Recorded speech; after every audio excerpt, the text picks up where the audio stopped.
Community. A community is a social unit of any size that shares common values. Although communities are usually small, larger communities such as a national community or an international community are also studied.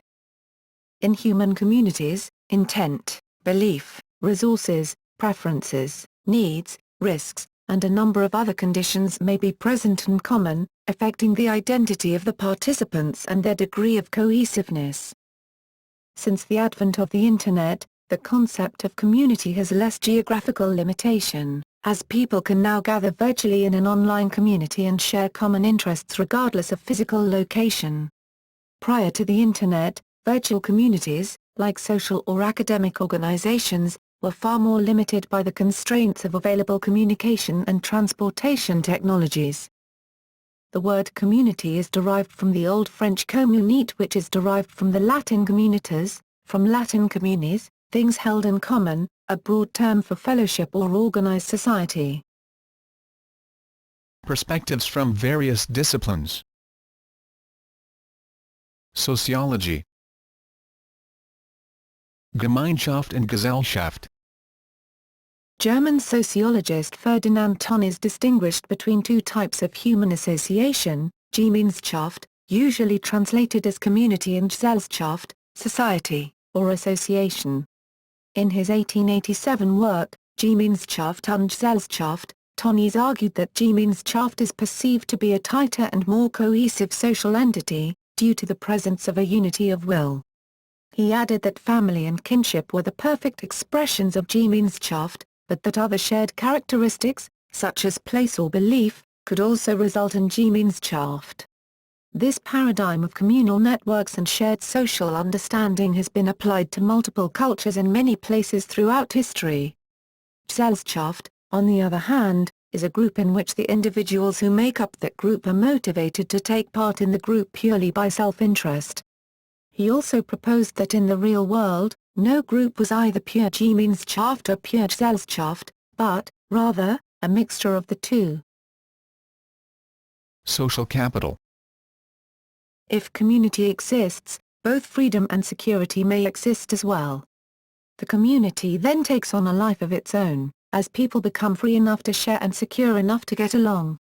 The sense of connectedness and formation of social networks comprise what has become known as social capital. Social capital is defined by Robert D. Putnam as the collective value of all social networks and species, who people know, and the inclinations that arise from these works to do things for each other, norms of reciprocity. Social capital in action can be seen in all sorts of groups, including neighbors keeping an eye on each other's homes. However, as Putnam notes in Bowling Alone, The Collapse and Revival of American Community, 2000, social capital has been falling in the United States. Putnam found that over the past 25 years, attendance at club meetings has fallen 58%, family dinners are down 33%, and having friends visit has fallen 45%. The same patterns are also evident in many other Western countries. Western cultures are thus said to be losing the spirit of community that once were found in institutions including churches and community centers.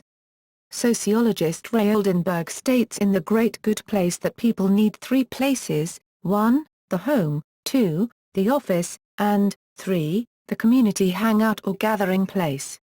With this philosophy in mind, many grassroots efforts such as the Project for Public Spaces are being started to create this third place in communities. They are taking form in independent bookstores, coffeehouses, local pubs, and through new and innovative means to create the social capital needed to foster the sense and spirit of community. As a measure of religiosity. According to the sociologist Mervyn Verbit, community may be understood as one of the key components of religiosity. And communal involvement itself may be broken down into 4 dimensions: content, frequency, intensity, centrality. The content of one's communal involvement may vary from person to person, or from one religious organization to the next, as will the degree of a person's participation, frequency, and the intensity and centrality of that involvement, for that person. Psychology. Community. In a seminal 1986 study, Macmillan and Chavis identify four elements of sense of community: membership, influence, integration and fulfillment of needs, shared emotional connection. They give the following example of the interplay between these factors. A sense of community index, SCI, has been developed by Chavis and colleagues and revised and adapted by others. Although originally designed to assess sense of community in neighborhoods, the index has been adapted for use in schools, the workplace, and a variety of types of communities. Studies conducted by the APPA show substantial evidence that young adults who feel a sense of belonging in a community, particularly small communities, develop fewer psychiatric and depressive disorders than those who do not have the feeling of love and belonging. Anthropology. Cultural, or social, anthropology has traditionally looked at community through the lens of ethnographic fieldwork, and ethnography continues to be an important methodology for study of modern communities. Other anthropological approaches that deal with various aspects of community include cross-cultural studies and the anthropology of religion. Cultures in modern society are also studied in the fields of urban anthropology, ethnic studies, ecological anthropology, and psychological anthropology. Since the 1990s, Internet communities have increasingly been the subject of research in the emerging field of cyberanthropology. The group of people having same identity is called community. Anthropologist Ayatsham Hussain Koti. Archaeology. In archaeological studies of social communities, the term community is used in two ways, paralleling usage in other areas. The first is an informal definition of community as a place where people used to live. In this sense it is synonymous with the concept of an ancient settlement, whether a hamlet, village, town, or city. The second meaning is similar to the usage of the term in other social sciences. A community is a group of people living near one another who interact socially. Social interaction on a small scale can be difficult to identify with archaeological data.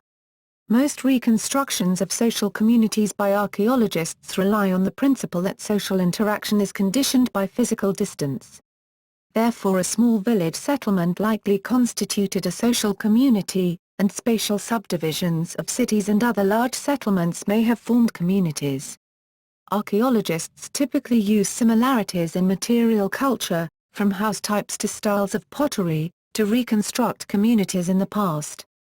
This is based on the assumption that people or households will share more similarities in the types and styles of their material goods with other members of a social community than they will with outsiders. Business and communications. Organizational communication.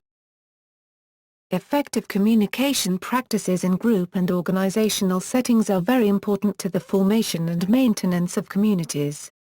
The ways that ideas and values are communicated within communities are important to the induction of new members, the formulation of agendas, the selection of leaders and many other aspects. Organizational communication is the study of how people communicate within an organizational context and the influences and interactions within organizational structures.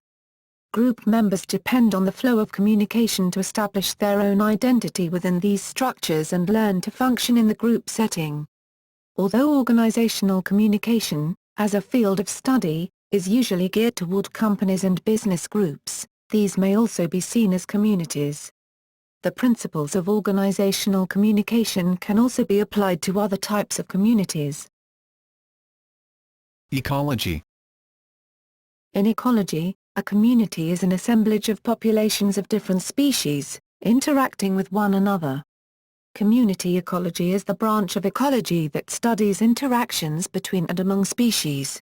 It considers how such interactions, along with interactions between species and the abiotic environment, affect community structure and species richness, diversity and patterns of abundance. Species interact in three ways: competition, predation and mutualism. Competition typically results in a double negative, that is, both species lose in the interaction. Predation is a win-lose situation with one species winning. Mutualism, on the other hand, involves both species cooperating in some way, with both winning. Interdisciplinary perspectives. Socialization. The process of learning to adopt the behavior patterns of the community is called socialization. The most fertile time of socialization is usually the early stages of life, during which individuals develop the skills and knowledge and learn the roles necessary to function within their culture and social environment. For some psychologists, especially those in the psychodynamic tradition, the most important period of socialization is between the ages of 1 and 10. But socialization also includes adults moving into a significantly different environment, where they must learn a new set of behaviors. Socialization is influenced primarily by the family, through which children first learn community norms. Other important influences include schools, peer groups, people, mass media, the workplace, and government. The degree to which the norms of a particular society or community are adopted determines one's willingness to engage with others. The norms of tolerance, reciprocity, and trust are important habits of the heart, as de Tocqueville puts it, in an individual's involvement in community. Community development. Community development, often linked with community work or community planning, is often formally conducted by non-government organizations, NGOs, universities or government agencies to progress the social well-being of local, regional and, sometimes, national communities. Less formal efforts, called community building or community organizing, seek to empower individuals and groups of people by providing them with the skills they need to effect change in their own communities. These skills often assist in building political power through the formation of large social groups working for a common agenda. Community development practitioners must understand both how to work with individuals and how to affect communities' positions within the context of larger social institutions. Formal programs conducted by universities are often used to build a knowledge base to drive curricula in sociology and community studies. The General Social Survey from the National Opinion Research Center at the University of Chicago and the Saguaro Seminar at the John F. Kennedy School of Government at Harvard University are examples of national community development in the United States. In the United Kingdom, Oxford University has led in providing extensive research in the field through its Community Development Journal, used worldwide by sociologists and community development practitioners. At the intersection between community development and community building are a number of programs and organizations with community development tools. One example of this is the program of the Asset-Based Community Development Institute of Northwestern University. The institute makes available downloadable tools to assess community assets and make connections between nonprofit groups and other organizations that can help in community building. The institute focuses on helping communities develop by mobilizing neighborhood assets, building from the inside out rather than the outside in. Community building and organizing. In The Different Drum, Community Making and Peace, Scott Peck argues that the almost accidental sense of community that exists at times of crisis can be consciously built. Peck believes that conscious community building is a process of deliberate design based on the knowledge and application of certain rules. He states that this process goes through 4 stages. Pseudo-community, the beginning stage when people first come together. This is the stage where people try to be nice, and present what they feel are their most personable and friendly characteristics. Chaos, when people move beyond the inauthenticity of pseudo-community and feel safe enough to present their shadow selves. This stage places great demands upon the facilitator for greater leadership and organization, but Peck believes that organizations are not communities, and this pressure should be resisted. Emptiness, this stage moves beyond the attempts to fix, heal and convert to the chaos stage, when all people become capable of acknowledging their own woundedness and brokenness, common to us all as human beings. Out of this emptiness comes true community, the process of deep respect and true listening for the needs of the other people in this community. This stage Peck believes can only be described as glory, and reflects a deep yearning in every human soul for compassionate understanding from one's fellows. More recently Peck remarked that building a sense of community is easy but maintaining this sense of community is difficult in the modern world. Community building can use a wide variety of practices, ranging from simple events such as potlucks and small book clubs to larger-scale efforts such as mass festivals and construction projects that involve local participants rather than outside contractors. Community building that is geared towards citizen action is usually termed community organizing. In these cases, organized community groups seek accountability from elected officials and increase direct representation within decision-making bodies. Where good faith negotiations fail, these constituency-led organizations seek to pressure the decision-makers through a variety of means, including picketing, boycotting, sit-ins, petitioning, and electoral politics. The Arise Detroit Coalition and the Toronto Public Space Committee are examples of activist networks committed to shielding local communities from government and corporate domination and inordinate influence. Community organizing is sometimes focused on more than just resolving specific issues. Organizing often means building a widely accessible power structure, often with the end goal of distributing power equally throughout the community. Community organizers generally seek to build groups that are open and democratic in governance. Such groups facilitate and encourage consensus decision-making with a focus on the general health of the community rather than a specific interest group. The three basic types of community organizing are grassroots organizing, coalition building, and institution-based community organizing, also called broad-based community organizing, an example of which is faith-based community organizing, or congregation-based community organizing. If communities are developed based on something they share in common, whether that be location or values, then one challenge for developing communities is how to incorporate individuality and differences.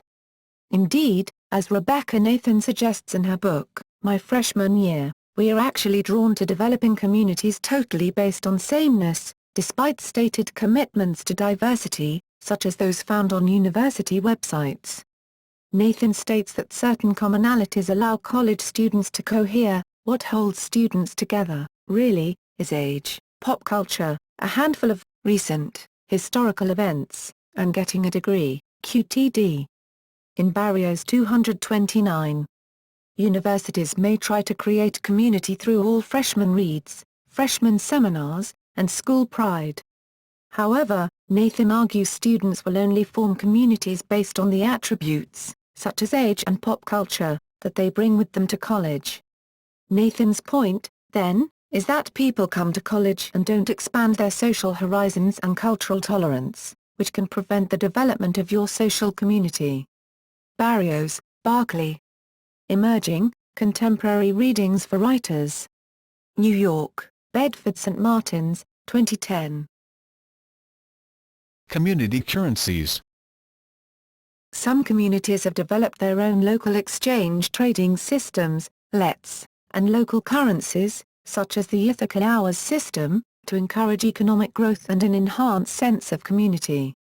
Community currencies have recently proven valuable in meeting the needs of people living in various South American nations, particularly Argentina, that recently suffered as a result of the collapse of the Argentinian national currency. Community service. Community service is usually performed in connection with a non-profit organization, but it may also be undertaken under the auspices of government, one or more businesses, or by individuals. It is typically unpaid and voluntary. However, it can be part of alternative sentencing approaches in a justice system and it can be required by educational institutions. Types of community. A number of ways to categorize types of community have been proposed. One such breakdown is: geographic communities, range from the local neighborhood, suburb, village, town or city, region, nation or even the planet as a whole. These refer to communities of location. Communities of culture, range from the local clique, subculture, ethnic group, religious, multicultural or pluralistic civilization, or the global community cultures of today. They may be included as communities of need or identity, such as disabled persons, or frail-aged people. Community organizations, range from informal family or kinship networks, to more formal incorporated associations, political decision-making structures, economic enterprises, or professional associations at a small, national or international scale. Communities are nested. One community can contain another. For example, a geographic community may contain a number of ethnic communities. Location. Possibly the most common usage of the word community indicates a large group living in close proximity. Examples of local community include: a municipality is an administrative local area generally composed of a clearly defined territory and commonly referring to a town or village. A neighborhood is a geographically localized community, often within a larger city or suburb. A planned community is one that was designed from scratch and grew up more or less following the plan. Several of the world's capital cities are planned cities, notably Washington, D.C., in the United States, Canberra in Australia, and Brasilia in Brazil. It was also common during the European colonization of the Americas to build according to a plan either on fresh ground or on the ruins of earlier Amerindian cities. Identity. In some contexts, community indicates a group of people with a common identity other than location. Members often interact regularly. Common examples in everyday usage include: a professional community is a group of people with the same or related occupations. Some of those members may join a professional society, making a more defined and formalized group. These are also sometimes known as communities of practice. A virtual community is a group of people primarily or initially communicating or interacting with each other by means of information technologies, typically over the Internet, rather than in person. These may be either communities of interest, practice or communion. Research interest is evolving in the motivations for contributing to online communities. Overlaps. Some communities share both location and other attributes. Members choose to live near each other because of one or more common interests. A retirement community is designated and at least usually designed for retirees and seniors, often restricted to those over a certain age, such as 56. It differs from a retirement home, which is a single building or small complex, by having a number of autonomous households. An intentional community is a deliberate residential community with a much higher degree of social communication than other communities. The members of an intentional community typically hold a common social, political or spiritual vision and share responsibilities and resources. Intentional communities include Amish villages, ashrams, co-housing, communes, eco-villages, housing cooperatives, kibbutzim, and land trusts. Special nature of human community. Definitions of community as organisms inhabiting a common environment and interacting with one another, while scientifically accurate, do not convey the richness, diversity and complexity of human communities. Their classification, likewise, is almost never precise. Untidy as it may be, community is vital for humans. M. Scott Peck expresses this in the following way: there can be no vulnerability without risk. There can be no community without vulnerability. There can be no peace, and ultimately no life, without community.